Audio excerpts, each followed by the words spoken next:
Then many a time, if I have established myself in India and I go with that mindset to other country, that I am the top 10 company in India, and therefore, when I go there, I will get the same reception, same respect. I think that people are mistaken many a time. Okay, so they should tell that they are starters. Okay, what you were in India when you were in starters, I mean, similar kind of a reception you will get in those countries, unless you are a very globally known company. That's a different thing. So that mindset is very important. That when I go there, I have to restart my, kind of a marketing of myself, my country, my company. Okay, like I did maybe 15, 20 years ago in India.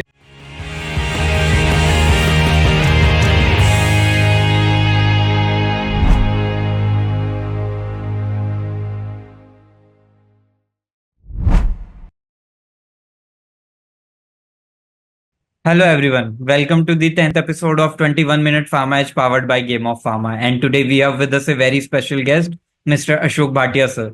Sir was former president of emerging market at Zydus Life Sciences, also worked as CEO in Abacus Pharma Africa Limited, and now working as an advisor in growth strategy and M&A. Welcome on the show, sir.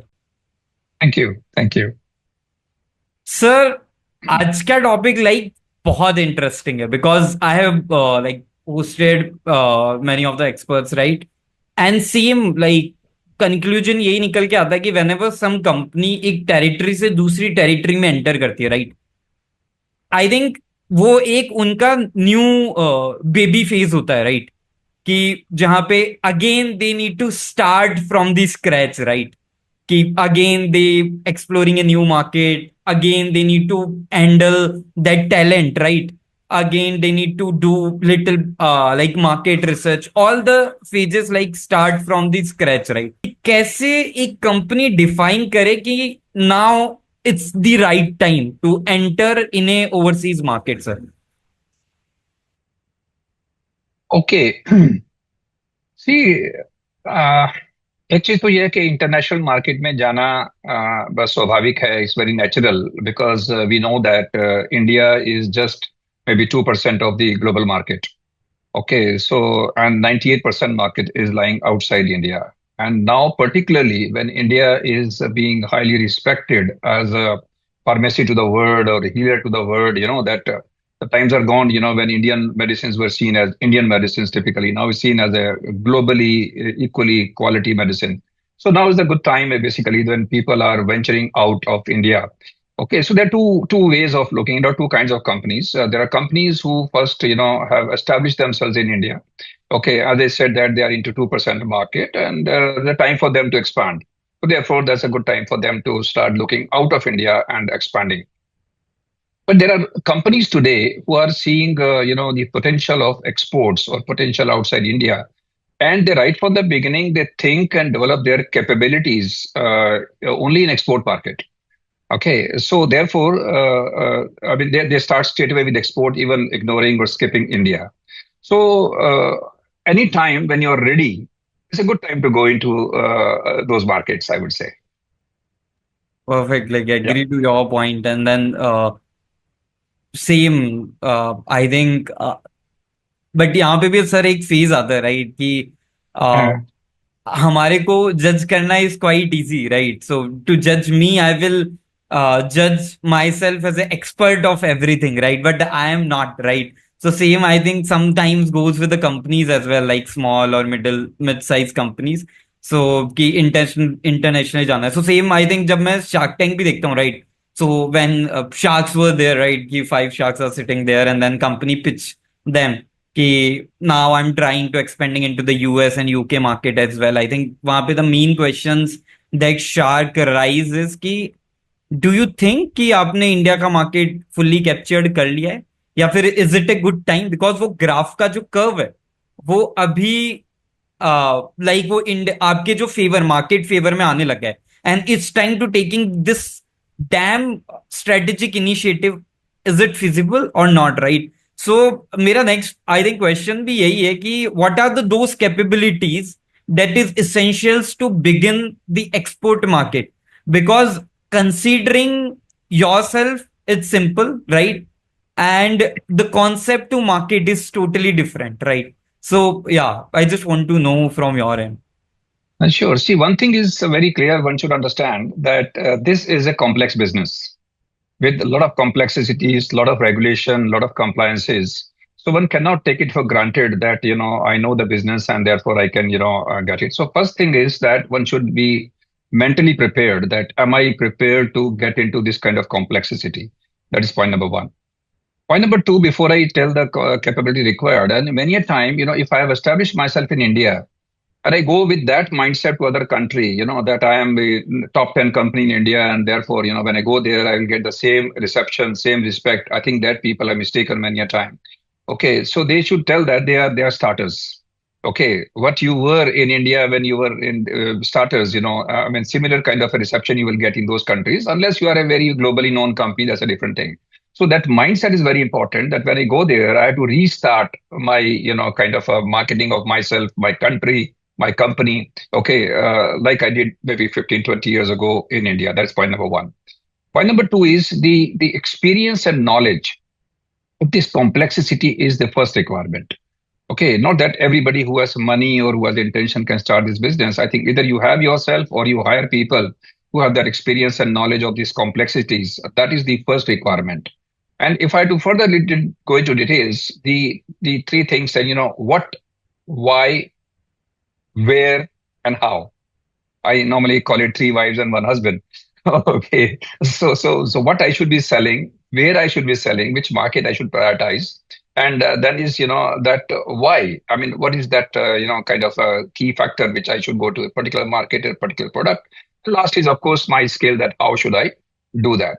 So if I had to further narrate it, a bit quickly, one is the first is the product development, that do I have a product development capabilities and particularly with some differentiated product. The second thing is, it should be cost effective and cost efficient, because today in export market, of course, there are so many people who want to share the part of the profits. Okay, so therefore you should be quite cost efficient. So India people look at it because we are cost efficient.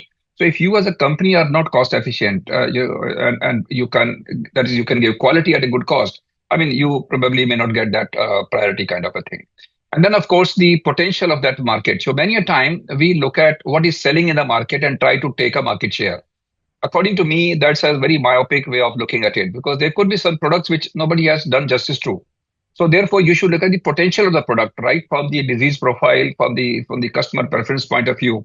Then, of course, it's a bit longer subject. The regulatory, for example, the regulatory capability is very important because people get stuck up for years together for getting approval. And then maybe if I have a manufacturing capability myself, nothing like it. Many a time we depend on somebody else's manufacturing capability. So fine, there's nothing wrong in that, but sustainability and quality sometime to maintain is very difficult. And then, of course, the right business model, the right partner to select there. Okay, and but you'd be very clear that what does it mean in terms of my cost, in terms of my profits. Okay, all those things are very very important capabilities to build up a business in the international market. And last but not the least is a talent management.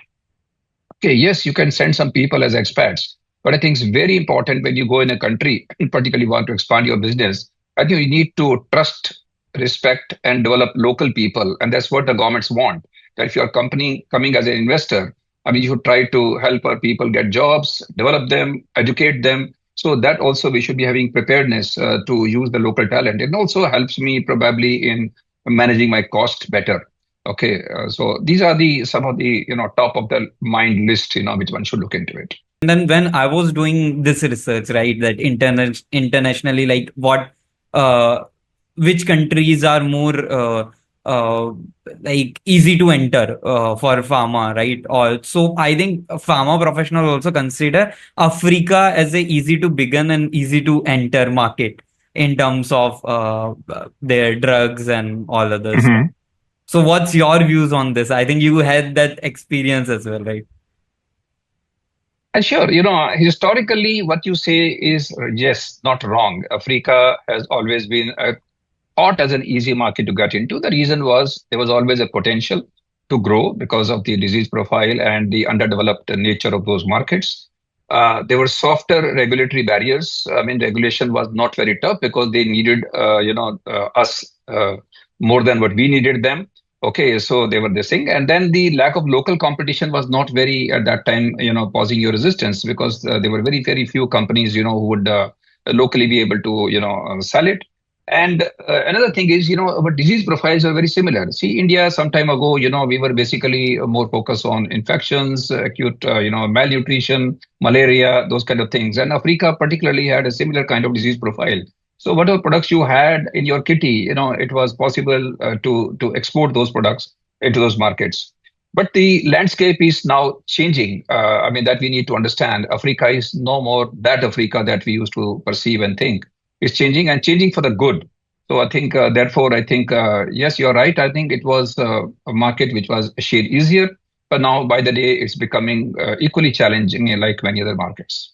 That Africa, like people consider Africa too easy to enter market, okay, not in terms of like pharma only. So I was just watching a reel, okay. So एक person है, right? He goes to the millionaires or billionaires of all over the world, ask them a question, some questions, कि how you have achieved your first $1 billion or something, right? So जो recent में उनका जो reel viral हुआ, it was about कि so what do you consider, like what is the biggest business opportunity of all over the world? And what he told, like it will fascinates all of us, was कि Africa will be the next big market because the potential is huge. And I think एक billionaire Sure. अगर वो बात कह रहा है, right? So there is some sort of data or trend he saw, right, in that thing.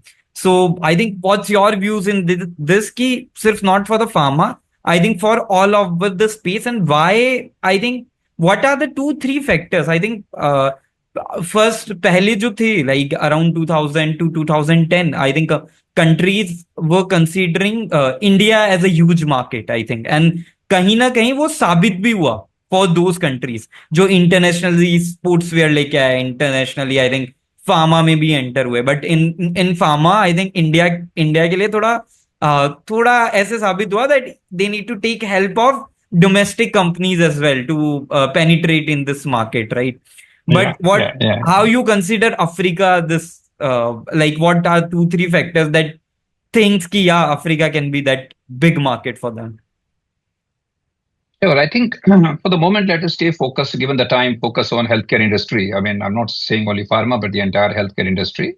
So, see, there are three things very important for healthcare industry. One is, the awareness. Okay. Second is access. And third is affordability. So you can remember as 3 A's. Right. Okay. So now, as far as awareness is concerned, I mean, typically in Africa and many countries, who are developing countries, particularly after COVID, the awareness about disease, about the chronic diseases, about the comorbidities has increased a lot. Okay, today people have started knowing these terms. They were worried, that, when particularly it happened that during COVID, somebody is looking very healthy, but actually, he lost his life because of certain comorbidities. So people are aware of it. Okay, so therefore awareness is increasing across. So people therefore want to get themselves checked more often. Second thing is also is the disease profile in those countries, therefore is changing from typically communicable diseases to non-communicable diseases. Okay, the lifestyle diseases. People are getting more affluency, and therefore, typically, like India followed the path. Okay, sometime we were antibiotic-rich company, and today there are companies who launch themselves without antibiotics. Okay, and did something big, into the areas of neurology, respiratory, into cardiology, diabetes now, and etc. So similar kind of things are happening there also. Second is access. By the same reason, as I said, post-COVID, the governments also realized that, if they want to win the hearts of people, they need to make investments into healthcare.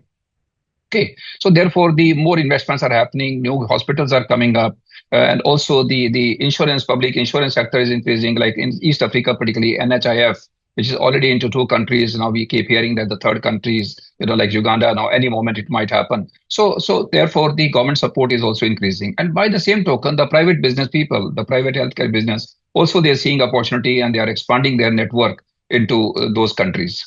The distribution network is also very important, and therefore we see, like I was into the markets, and we were having a number of wholesale outlets up to the tier 2, tier 3 markets. So the reach of the medicines, is very easy for the people, because people to travel to cities and buy medicines is very expensive and time consuming. So those things are happening as opportunities today. For affordability, I said number one is the government is helping in terms of insurance, and as such, people are, I'm not saying people are becoming richer, but people are sparing some money for the healthcare.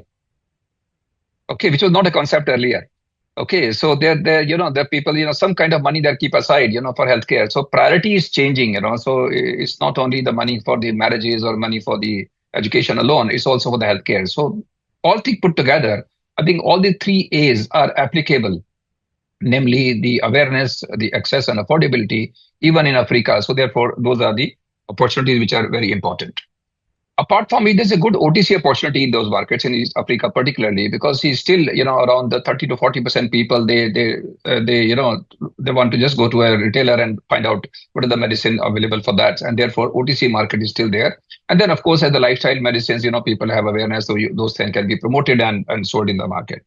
Okay, and then still, I would say things are changing, but the cost of doing business is still very favorable into Africa. So that's another reason from the opportunity point of view. Okay, so but of course there are challenges still existing, and challenges will always be there.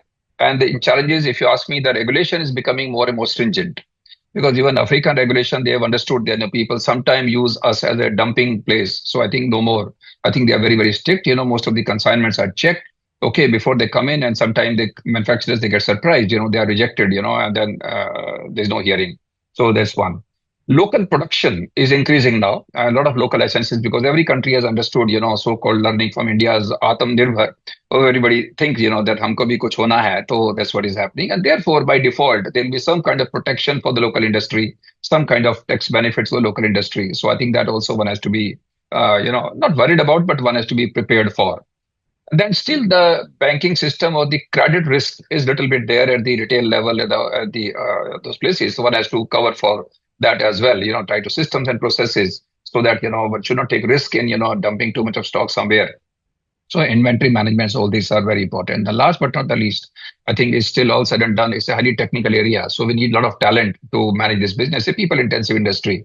So I think we should be prepared for talent management because not ready-made people are not available. You can plug from one company to other. You have to hire people, you have to train them, develop them, motivate them.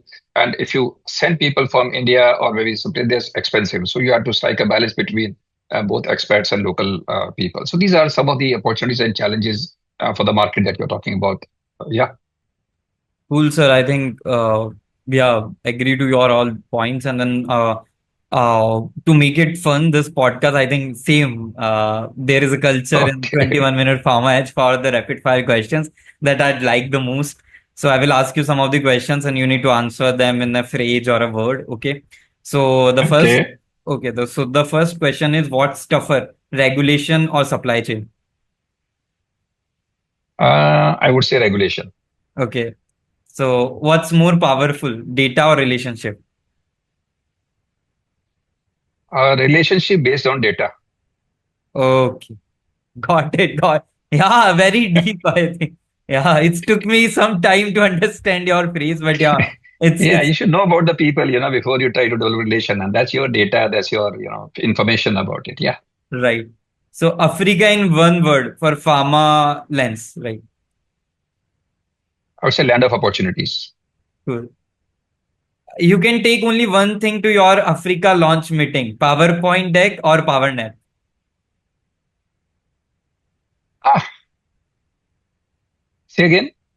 So if you can take one thing to your Africa launch meeting, PowerPoint deck or power nap. So this question is also has lots of mean, right? So, I uh, understood. I understood what you're yeah, saying. uh, So as we know, as I said earlier also, that well informed is well armed, as we call it. right. Okay, so I think information. Are you saying PowerPoint? You mean is information? If you are well informed, you are well armed, and therefore you don't need a power nap because you can sleep well as such. Right, Okay, right, right, and there's a lot of hard work. So I think don't take your time to get a power nap during right, non-sleeping hours. Yeah. So right, I think right. data, information is very important. Yeah. So yeah, so go with your studies so that you can prepare for your Exactly. whatever Exactly. exams are there, Exactly. right? So cool. Exactly. Yeah. Expansion in Africa, more like an action movie, rom-com or a web series.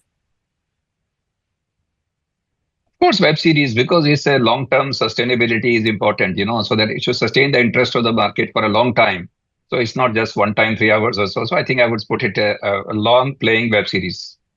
right? The season 1, season 2, season 3, East Yeah, yeah, Africa, yeah, yeah, West yeah, yeah. Africa, right? Pilot studies. So I think Correct, correct, right. correct, It's correct. something like a Yeah, web series. So thank you yeah, so much, sir, absolutely.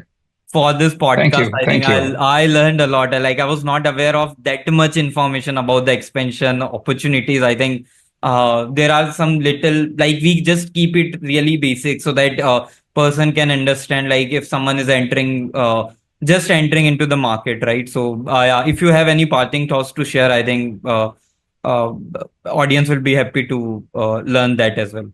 No, fine. As I said earlier, I think these are the emerging markets, and particularly after India and some countries, who either have gone and done well in the US and developed markets, or maybe they could not enter. So I think by default, the emerging markets is the next step. And in emerging markets, I think Africa cannot be ignored.